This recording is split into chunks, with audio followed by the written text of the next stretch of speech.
On the bag, I'm going to start masking off the rotors so we don't get any dip on the rotors.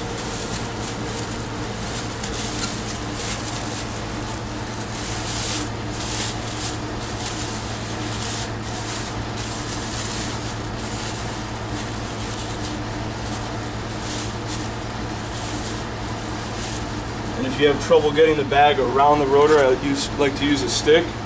Just work the bag all the way around. Make sure you don't have the bag touching the back of the rim so the dip doesn't stick to the bag. So when you go to remove the bag, it doesn't rip. Guys, the wheels are prepped, they're bagged, they're ready to go. So we shook up the gunmetal really well, and we're just gonna apply it just like any other color. Nice and smooth. Just focus on one surface area at a time. Now these wheels, like I said, they have this really deep valley in here. And what you don't want to do is try to get perfect coverage on the front face and inside the valley all in one coat, because what you're going to end up doing is you're going to get a lot of buildup in certain areas. And once it pools up and gets uneven, you can't really go back from there. So the first coat, I'm going to focus on the front faces here and in between.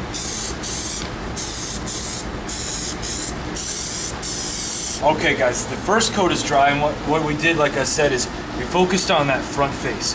Now we're going to go in for the second coat, and I'm going to focus on the inner sides of the spoke. And I'm just going to go up and down, and then sweep through the middle.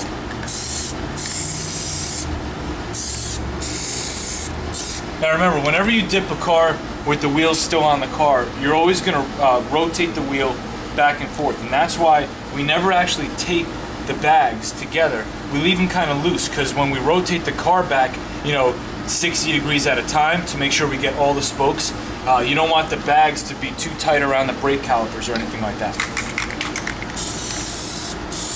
Okay guys, this is 4 coats of the gunmetal, and what I'm going to do is just throw 1 or 2 coats of gloss on it just to finish up the wheels.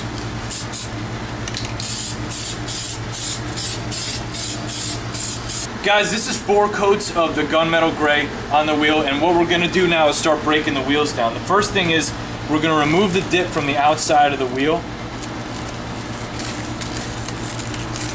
and it's going to peel off the majority of the tire. Now there's going to be a little bit left over, but we can always just buff that off with a microfiber.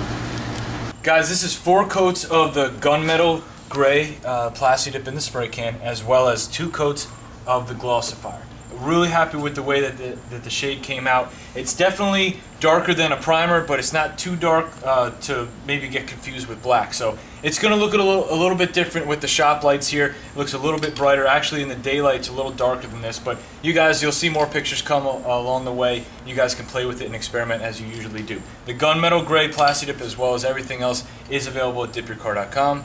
Fonzie at Dip Your Car. We got some cool videos coming, so stay tuned.